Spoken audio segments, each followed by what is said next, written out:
বিধান সঙ্গে ৫৭তম বর্ষে দুর্গাপুজোর শুভ সূচনা হয়ে গেল খুঁটি পুজোর মাধ্যমে।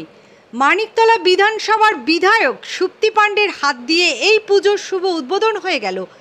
বিধান সঙ্গের পুজোর উদ্যোক্তারা হলেন চেয়ারপারসন শ্রেয়া পাণ্ডে, প্রধান পৃষ্ঠপোষক অমল চক্রবর্তী, সভাপতি আশিস সাহা, সম্পাদক সুদাম রায় ও প্রতাপ দেবনাথ।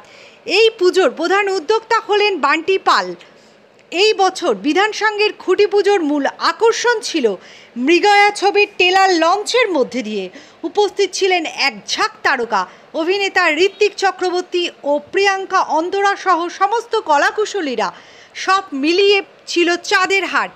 খুঁটি পুজো মানে কি আমাদের একরকম প্রিপারেশনের একটা ঢাক বেজে যায়, কারণ এবার পুজো আসছে মানে তো আমাদের যারা আমরা এই প্রফেশনে আছি তাদের কাছে তো পুজো আসছে মানে শুধু আনন্দ নয়, পুজো আসছে মানে অনেক রেসপন্সিবিলিটি, সব কিছু ঠিকঠাক থাকবে কিনা, প্রত্যেকটা পাড়া ঠিকভাবে পুজো করতে পারবে কিনা, সবার সেফটি বজায় থাকবে কিনা, এত রকম ক্রাউড কলকাতায় সামলাবার মতন সব কিছু ইনফ্রাস্ট্রাকচার ঠিক থাকবে কিনা, সব কিছু নিয়ে আবশ্যিকভাবে আনন্দ থাকবে, কারণ আমাদের বাড়িতেও পুজো হয়।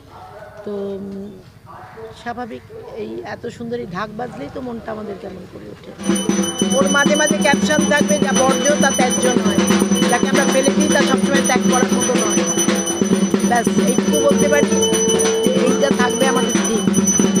শুভেচ্ছা বার্তা হচ্ছে ভরপুর আনন্দ করো, আর তার জন্যে পরিবারটাকে নিয়ে সুস্থ থাকো। ঈশ্বর সুস্থ রাখুন, ঈশ্বর মানসিক শান্তি রাখুন, শরীরের থেকেও এখন মানসিক শান্তি খুব জরুরি।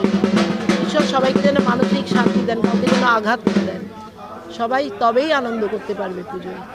আর পুজো যখন সার্বিকভাবে সবাই আনন্দ করবে তখন সেই পুজোর সাফল্য হবে। আমি আনন্দ করলাম, পাশের বাড়ির লোক কাঁদছে, এরকম হয় না, ওটা সমাজ আনন্দ করবে। যা চলছে, যে পটভূমিকার মধ্যে পুজো হচ্ছে, খুব চিন্তা লাগছে যে সব কিছু ঠিক লাগবে। ঈশ্বরের কাছে প্রার্থনা করি যে আর দুর্যোগ আর দুর্ভোগ এলো না মানুষের জীবনে। এই প্লেন ক্র্যাশ, এই অপারেশন সিঁদুর, এই জিনিস প্রতিদিন হেলিকপ্টার ক্র্যাশ, এটা ওটা, এইগুলোর থেকে ঠাকুর শান্তি দিন পরিবারগুলো, সবাই হাসবে, তবে তো মা হাসবেন, সেইটা চাই, আর কিছু না। ওদের কাছে কোনো ইস্যু নেই। আমাদের বিধানসভায় কোনো আলোচনাকে ওরা এগোতে দেয় না, যে কোনোভাবে হোক, যে কিছু থেকে হোক, ওরা ঘুরে ফিরে একই আলোচনায় চলে আসে। ওরা রেগে যায় ওদের বললে যে কেন্দ্র আমাদের ক্রমাগত বঞ্চনা করেছে, আমরা অনেক উন্নয়নমূলক কাজ করে উঠতে পারছি না, শুধুমাত্র টাকা নেই বলে।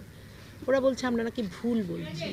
আমাদের মাননীয় মুখ্যমন্ত্রী এখান থেকে যা জিএসটি ওঠে তার সমস্ত অংশটাই ঘিরে যাবে, কাজে তার থেকে যেটা আমাদের সামান্য কুড়িয়ে বাড়িয়ে আসে সেটাকে ওরা অনুদান বলছে, তা তো নয়। তা আমাদের টাকা আমাদের কাছে ফেরত, তাও পুরোটা নয়। তার জন্য বৃহৎ সব কিছু বন্ধ। বাচ্চাদের মিড ডে মিলের টাকা ঠিকভাবে আসছে না, অঙ্গনবাড়ি কর্মীদের টাকা আসছে না, আবাস যোজনা আসছে না, রাস্তাঘাট সড়ক নির্মাণ বৃদ্ধির কোনো টাকা আসছে না। তার মধ্যে ক্রমাগত এই যে ভাঙন ধরছে, বাঁধ ভাঙছে, সেতু ভাঙছে, আমরা পাবো কোথায়? সব নিয়ে আমরা লড়ে যাচ্ছি। তো ওনারা যেটা মনে করছে যে ক্রমাগত আমাদের ভুল ত্রুটি ধরিয়ে ওনারা জিততে পারবেন, ওনারা যদি গঠনমূলক আলোচনা এবং গঠনমূলক বিরোধিতা না করেন, মানে যে বিরোধিতা ক্রিয়েটিভ হবে, যেটা আমাদের পথ দেখাবে, সেটা না করে সব কিছু ভেস্তে দেওয়া, সব কিছু থামিয়ে দেওয়া। এই যে কাল থেকে বলছে তারা নাকি এতে বসবেন, বলে দিলেন, ঘোষণা করলেন তারা নাকি ধর্নায় বসবেন। কেন ধর্না, কিসের ধর্না? আজকে দেখলাম তারা ঢাক বাজাচ্ছে, কালকে দেখছি তুলসী নিয়ে দৌড়ি করছে। ঠিক বুঝতে পারছি না ওনাদের ইস্যুটা কী। মাননীয় মুখ্যমন্ত্রী চেষ্টা করছেন এবং 100% তৃণমূলের ফেভারেই সবাই থাকবে। থিমটা এখন আমরা বলছি না, থিমটা একটু আমরা সিক্রেট রাখছি, এটা পরে বলবো। আমাদের বিধানসংঘ দুর্গোৎসব কমিটির আমাদের এটা ৫৭তম বর্ষ পুজো। আমরা আজকে খুঁটি পুজোর মাধ্যমে আমরা প্যান্ডেলের শুভ সূচনা করব। আমরা বিগত দিনে যেরকমভাবে মানুষকে পুজো উপহার দিয়েছি, মানুষ দেখে মনে আনন্দ পেয়েছে এবং মানুষ এসছে, প্রচুর মানুষ আমাদের কাছে এসছে পুজো দেখতে। আমরা আশা করছি এবার আমাদের যা থিম আমরা করছি, প্রচুর লোক আসবে এবং ভীষণভাবে সেটা মানুষ দেখে আনন্দ উপভোগ করবে। সমস্ত লোক আমাদের সাথে আছে, আমাদের কোনো অসুবিধা নেই, সব মানুষ আমাদের সাথে আছে এবং পুজোটা যাতে আমরা ভালোভাবে কাটাতে পারি, সবাই সুস্থভাবে এবং মানসিকভাবে আমরা যাতে ভালোভাবে পুজোটা কাটাতে পারি, এটাই আমাদের বার্তা। এলাকাবাসীকে বাদ থেকেই সবাই এলাকাবাসী সমস্ত লোক আমাদের সাথে আছে। শুধু এটা একটা ক্লাবের পুজো না, এটা এটা মনে করে নিতে হবে একটা পাড়া বা একটা 14 নম্বর পুরো এলাকার একটা পুজো। প্রথম কথা হচ্ছে থিমটা আমার দেওয়া না, যার মস্তিষ্ক প্রসূত আমাদের শিল্পী এখানে মানে পূর্ণেন্দুবাবু আছেন। এখানে উপস্থিত আছেন আমাদের মানিকতলা বিধানসভার বিধায়িকা তথা আমাদের পুজো কমিটির প্রধান উপদেষ্টা মাননীয় সুপ্তি পাণ্ডে মহাশয়। আমার সাথে আমার সঙ্গের সভাপতি, সেক্রেটারি, সহ সেক্রেটারি সবাই এখানে আছে। আর রইল হচ্ছে মা দুর্গার আশীর্বাদে বিগত কয়েক বছর ধরে এটা ঠিকই যে আমাদের পুজো বা পুজোর মান ঊর্ধ্বমুখী। সেটা সম্ভব হয়েছে আমাদের সকল সিনিয়র জুনিয়র যারা সদস্য আছে তাদের একাগ্রতা বা তাদের পরিশ্রম, তার সাথে মা দুর্গার আশীর্বাদ তো আছেই। আমরা প্রত্যেক বছর চেষ্টা করছি যারা দর্শক এখানে, যারা দর্শনার্থী এখানে আসে তাদের জন্য নতুন নতুন কিছু থিম উপহার দেওয়ার জন্য। এবার এই বছর মানে বিগত বছর এবারও সেভাবেই চেষ্টা করা হচ্ছে। বাদবাকিটা তো সময় আসলে দেখা যাবে।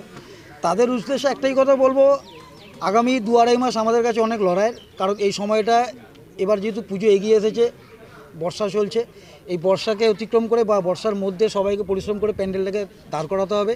তারপর প্যান্ডেলের ভেতরকার কাজ, লাইটের কাজ, অনেক কাজই আছে, পরিশ্রমের একটা ব্যাপার আছে। দীর্ঘ পরিশ্রমের ফলটা আমরা তবেই পাবো যখন যে সমস্ত দর্শক এখানে দেখতে আসবেন তাদের হাসি মুখে আমরা যখন প্যান্ডেলটা দেখাতে পারবো, তারা খুশি হবে, তারা রিমার্ক করবে, সেটাই আমাদের কাছে প্রাপ্তি হবে। সেই চেষ্টায় এখন আমরা আগামী 2.5 মাস থাকবো। আমার বক্তব্য হচ্ছে মানে সৃষ্টির জন্য সব জায়গা খোলা আছে, সব আধারে দিয়ে সৃষ্টি হতে পারে। হ্যাঁ, এবং যেমন একটা যে কোনো বস্তুর মধ্যে এক একজন এক এক রকম করে দেখে। একটা কবি একরকম দেখে, একজন শিল্পী একরকম দেখে, একজন সঙ্গীত দেখে। এই যে জিনিস, একটা ধরুন সাপোজ একটা পাথর, যারা শিল্পী তারা তার মধ্যে আলো ছায়া দেখে, যারা সঙ্গীত শিল্পী তারা মনে হয় যে তার উপরে জল পড়লে কীরকম শব্দ হয় দেখে, আবার যারা স্পিরিচুয়াল তারা ওটাকে শিব বলে মনে করে। এই যে একই বস্তু নানান আকার, এইটাকে আমি বোঝাতে চেয়েছি যে অনেক কিছুই আছে যেগুলো আমরা বুঝতে পারি না। সাধারণ মানুষ হলো পাথর, কিন্তু ওর মধ্যে যে অন্তর্নিহিত কিছু জিনিস আছে সেইটাকে ধরাই হচ্ছে আমার উদ্দেশ্য। স্পর্শিত করবে, কারণ আমি দীর্ঘদিন ধরে দুর্গাপুজোর সঙ্গে যুক্ত, প্রায় 21 বছর হয়ে গেল। তো আমার হাতে যখন এবার পড়েছে, আমি চেষ্টা করব আমার শ্রেষ্ঠটা দিয়ে তাদের আরও সুন্দর করে একটা পুজো উপস্থাপন করা। পুজো নিয়ে বলতে গেলে তো প্রতি বছরই নতুন নতুন থিম তৈরি হয়। এবারও আশা রেখেছি যে এমন কিছু থিম হবে আমাদের কলকাতার বুকে যেন আমরা নাম রাখতে পারি বিধান সঙ্গীত।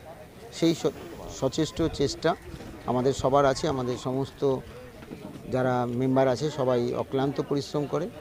তা আশা রাখি যে পুজোটা ভালোভাবে কাটবে, এবং তার সাথে সাথে আশা রাখি যে চারিদিকে যে দুর্যোগ পরিস্থিতি যাচ্ছে মানুষের উপর দিয়ে, এই প্লেন ক্র্যাশ থেকে সিন্দুর থেকে শুরু করে হেলিকপ্টার ভেঙে পড়া, প্রতিটা মুহূর্তে সামনে পুজো আসে। তো এই জায়গাগুলো যদি থাকে, সত্যি কষ্টের, পুজোটা যতই আনন্দের হোক না কেন, সব মানুষই যদি সুস্থ থাকে, ভালোভাবে দিন কাটায়, তার সাথে সাথে পুজোটাও আমাদের ভালো কাটবে। এটাই আশা রাখি যেন সবাই সুস্থ থাকে, ভালো করে যেন পুজোটা আনন্দ করতে পারে। আমাদের যে শিল্পী তার উপর আমাদের অগাধ আস্থা, আর তার হাত ধরেই হয়তো আমরা এবছর কিছু একটা সৃষ্টি করতে চলেছি। এটাই আমি বলবো আগাম বার্তা, এটাই আমার আগাম বার্তা। বাসের উদ্দেশ্য সমস্ত এলাকাটাই আমাদের পুজোর মধ্যে তারা জড়িত। আমাদের এই বিধান সংঘ, এটা 14 নম্বর ওয়ার্ডের সবাই জড়িত এর মধ্যে। আর তাদের বার্তা বলতে সবার আমার বার্তাও যা তাদের বার্তাও একই। পুজো তো 4টে দিন না, এখন পুজো ধরতে গেলে আপনার 10 দিনের পুজো, মহালয়া থেকে পুজো শুরু হয়ে যায়। আমাদের মাননীয় মুখ্যমন্ত্রী মহালয়া থেকেই ফিতে কাটা ওপেনিং করে, এবং তখন থেকেই আমাদের পুজোর কোলাহল চালু। আমাদের মাঠে মেলাও বসে, একটা বড় মেলা হয়। আর পুজোর 10 দিন আমরা খুব আনন্দ করেই কাটাবো, এবং এলাকাবাসীর কাছে আমার একটাই অনুরোধ, তারা যেন আনন্দের মাঝখানে যেন কোনো দুঃখ না নিয়ে